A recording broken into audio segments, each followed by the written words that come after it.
आज news Aryavart times में आपका स्वागत है। और न्यूज़ आर्यावर्त टाइम्स कार्यालय में जो है आपके समक्ष मौजूद है भाजपा जिला मीडिया प्रभारी महिला मोर्चा की श्रीमती मालती अरोड़ा जी। तो मालती अरोड़ा जी, आपको भाजपा मीडिया प्रभारी का पद मिला हुआ है, तो इस ओर आप क्या क्या कदम उठा रहे हैं पार्टी को आगे बढ़ाने के लिए? नमस्कार, मैं मालती अरोड़ा। सबसे पहले मैं न्यूज़ आर्यावर्त टाइम्स का बहुत बहुत धन्यवाद करती हूँ कि आपने मुझे यहाँ पर इंटरव्यू के लिए बुलाया। आपका बहुत बहुत धन्यवाद। और फिर मैं आप सबको, दर्शकों को, सबको मैं नमस्कार करती हूँ। और फिर मैं मालती अरोड़ा, जिला मीडिया प्रभारी महिला मोर्चा पानीपत से। तो मुझे जिला मीडिया प्रभारी, महिला मोर्चा का जिला मीडिया प्रभारी बनाया गया है।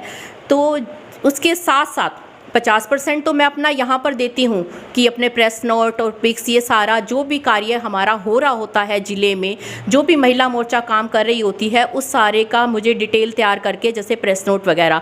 लेकिन इसके अलावा भी मैं बहुत सा काम हम महिला मोर्चा के लिए देखते रहते हैं। जैसे वैक्सीनेशन, पानीपत में कम से कम हमने 15-20 वैक्सीनेशन कैंप लगवाए हैं, उसकी विज़िट रखी है, उसको देखते रहे हैं कि क्या उनका वैक्सीनेशन सही तरीके से हो रहा है, किसी को कोई दिक्कत तो नहीं हो रही, कोई बुज़ुर्ग है अगर उसको वैक्सीनेशन लेने के बाद कभी कोई प्रॉब्लम तो नहीं हुई। और समय समय पर हम उनका रिफ़्रेशमेंट का भी ध्यान रखते हैं। और वो जहाँ का ये स्टाफ है हमारा हॉस्पिटल का, उनके लिए भी रिफ़्रेशमेंट का या उनका खाने का भी हम देखते रहते हैं, ताकि उन्हें थकान ना लगे, वो अपने मुस्कुराते हुए चेहरों के साथ वैक्सीनेशन करें। तो ये टीकाकरण का तो हम कर ही रहे हैं। और आज हमने ब्लड डोनेशन कैंप भी रखा। और इसके अलावा हमारी प्रदेश की जो हैं अध्यक्षा साहिबा, हमारी सुमित्रा चौहान जी, वो हमें बहुत अच्छे से निर्देश देती रहती हैं। और उनको जो एक कार्य है उनका कि रसोई सेवा, तो वो उन्होंने 22 ज़िलों की रसोई सेवा चलाई हुई है। तो मैं पानीपत ज़िले की भी रसोई सेवा में हम सभी महिलाएं बढ़ चढ़कर अपना दे रही हैं, सहयोग कर रही हैं। और समय समय पर सबके लिए भोजन घर से बनाकर हम हॉस्पिटल में हो भोजन वितरण करना। कोई भी कोरोना का कोई पेशेंट है, अगर किसी के घर में वो भोजन नहीं बना पा रहा, तो हमारी एक हेल्पलाइन नंबर हमने एक जारी किया हुआ है। तो समय समय पर हम उनको वहाँ भोजन भी पहुँचा रहे हैं। और मास्क वितरण का भी हमारा प्रोग्राम रहता है। सैनिटाइज़र, हमने बहुत सारे लोगों को सैनिटाइज़र, और अपना साक्षरता इसके बारे में कि हमारे कोविड हमारे लिए कितना घातक है, हमें 2 गज दूरी का पालन करना है, हमें बहुत ज़रूरी हो तभी ही हमें घर से बाहर निकलना है, हमें घर से बाहर ना निकले। ऐसे प्रोटोकॉल को भी देखते हुए हमने बहुत सारे, महिला मोर्चा कहते हैं ना, महिला जो होती है वो घर की पालन करने वाली होती है। जब वो एक परिवार को संभाल सकती है, तो वो अपने शहर को, अपने देश को भी संभाल सकती है। वो पालनहार है। तो ये कोरोना के उससे ज़रूर निकाल कर लाएगी। ये महिला ही है जो कोरोना को भगाएंगे। हमारा देश कोरोना मुक्त होगा। मैं विश्वास के साथ कहती हूँ, जल्दी ही ये महिला मोर्चा कोरोना को देश से भगा कर रहेगा। अच्छा मालती जी, अभी आपने कहा कि कोरोना को भगाना है, घर में रहना है और सुरक्षित, तो घर में रहना है, फिर वो परिवार जो है घर में रह कर के खाएगा कहाँ से जब उसके जो है रोज़गार नहीं चलेगा? तो बहुत से ऑनलाइन काम हो रहे हैं। जो भी ऑफिस के लोग हैं वो ऑनलाइन अपना काम, ये कहते हैं ना कि शरीर है, अगर हम स्वस्थ हैं तभी हम काम कर सकते हैं। लेकिन अब हम देखते हैं कि जब अगर किसी पुरुष को भी अगर ज़रा सा बुखार हो, सिर दर्द हो, क्या वो जाकर अपना काम कर पाता है? नहीं कर पाता। तो हम क्यों ना अभी थोड़े टाइम के लिए हम घर से ही अपना काम करें, कुछ ऐसा व्यवसाय करें जिससे हमें कमाई भी हो और घर से ही हमारा घर भी चलता रहे, हमें किसी प्रकार की। ये तो थोड़ा समय, कहते हैं ना, मुश्किल का दौर आता है और निकल जाता है।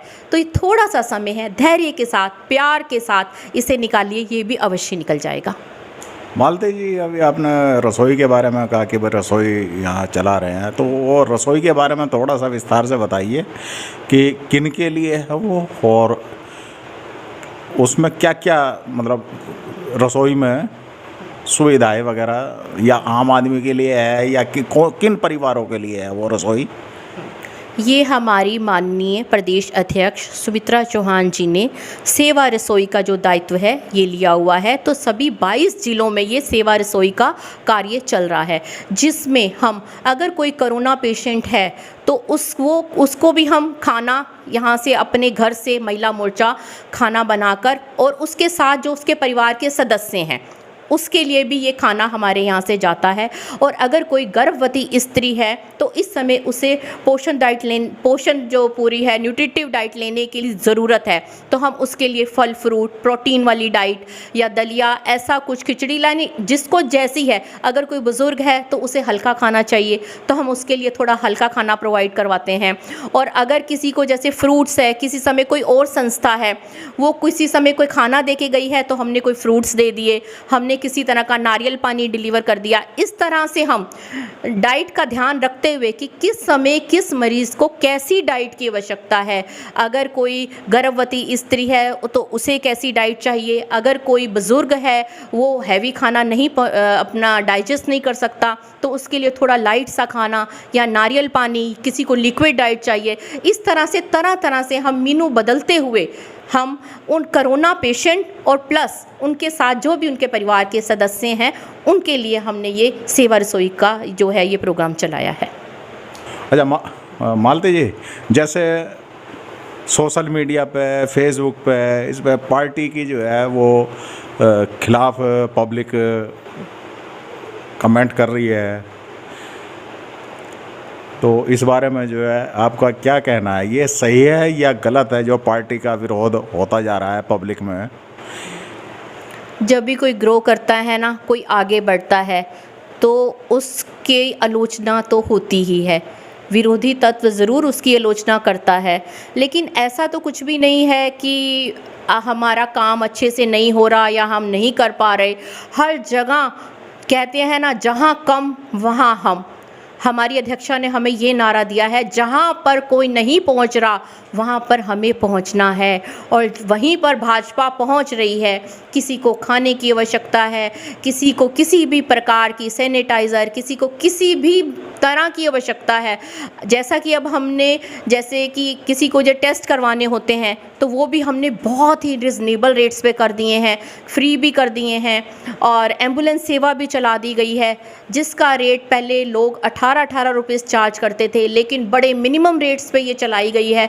10 रुपये पर मीटर पे भी इसे, 10 रुपये किलोमीटर पे भी इसे दिया जा रहा है। लेकिन वही है कि अगर कोई नहीं भी दे पा रहा फिर भी वो फ्री भी हम उसको वो सेवाएं दे रहे हैं। तो इस नारे पे हम पूरा खरे उतर रहे हैं कि जहाँ कम वहाँ हम, और जहाँ पर भी हमारी ज़रूरत है भारतीय जनता पार्टी वहाँ हमेशा तन मन धन से वहाँ पर खड़ी है और हमेशा खड़ी मिलेगी।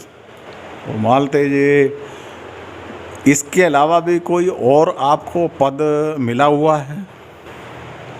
जी, इसके अलावा मेरे पास जुनाइल जस्टिस बोर्ड मेंबर का पद है, जो कि संगठन के एक राजनीतिक पद ही है जिसमें मुझे कोई तनख्वाह नहीं मिलती, ओरेनियम होता है, ये भी सेवा ही है। तो ये पद मैं 3 साल के लिए होता है, ये हमारा कोई परमानेंट नहीं है।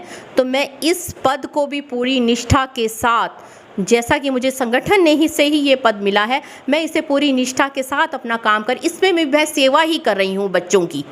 इसमें भी मुझे अगर कोई बच्चा है उसे किसी तरह की, अगर वो क्यों आया, उसको पुलिस ने पकड़कर लाया तो क्यों, यहाँ पर भी मेरे को एक सेवा करने का मुझे मौका मिल गया। आई एम ब्लेस्ड कि मुझे ये जॉब मिली है और इसमें मुझे बच्चों की सेवा करने का पूर्ण अवसर मिल रहा है, उनके माँ बाप को बुलाकर, ताकि ये यहाँ तक पहुँचे क्यों ये क्रिमिनल बन रहे हैं। इन्हें पढ़ाई लिखाई की अगर कोई व्यवस्था करवानी होती है तो मैं साइड बाय साइड उनका स्कूल में एडमिशन के लिए, अगर उनको प्रॉब्लम है, उनके माँ बाप के साथ भी मैं काउंसलिंग करती हूँ कि इन्हें पढ़ने भेजिए।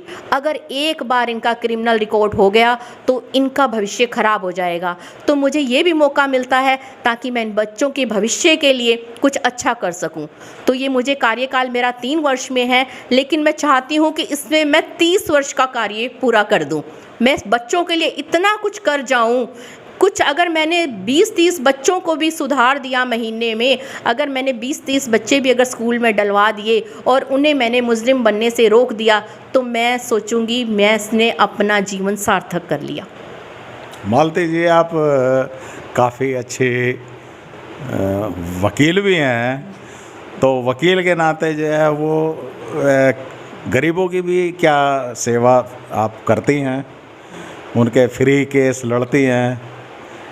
बिल्कुल, मेरा पूरा परिवार ही, मेरे जो पति हैं वो सीनियर लॉयर हैं, मेरे दोनों बेटे भी एडवोकेट हैं और जुडिशरी के लिए तैयारी कर रहे हैं।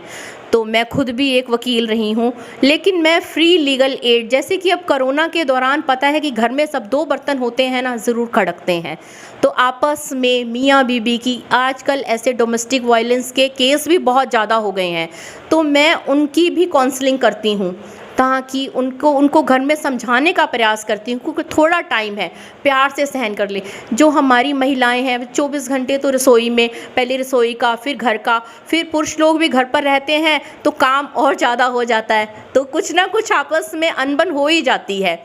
तो उसके लिए भी मैं उन्हें फ्री काउंसलिंग, बहुत सारी ऐसी जो शादियां थी टूटने के कगार पर आ गई थी, लेकिन मैंने उन्हें फ्री काउंसलिंग करके उनके घर को बसवाने का कोशिश किया कि ऐसा थोड़ा सा समय है, थोड़ा सा निकाल दो मुस्कुराहट के साथ। अगर जो है मर्द हैं वो इस समय परेशानी से गुजर रहे हैं क्योंकि वो काम पर नहीं जा रहे, और उनका जो दायित्व होता है घर के प्रति पैसा लाना, और औरत का होता है कि उस घर को संभालना, कि जब वो घर में पैसा नहीं दे पा रहा तो वो भी बहुत कुंठित हो जाता है, तो वो अपना सारा गुस्सा अपने परिवार पर निकालता है। तो औरतें थोड़ा सा धीरज रखें, अगर प्यार से एक कप चाय का लेकर मुस्कुराती हुई अगर वो ये पूछ लें हाँ जी ठीक है, सब ठीक था, तो उनका गुस्सा छूमंतर हो जाता है। तो मैं ऐसा ही उनसे संदेश देना चाहूँगी, थोड़ा धैर्य, मुस्कुराते हुए, हर काम मुस्कुराते, कहते हैं हंसते हंसते कट जाएगी ज़िंदगी।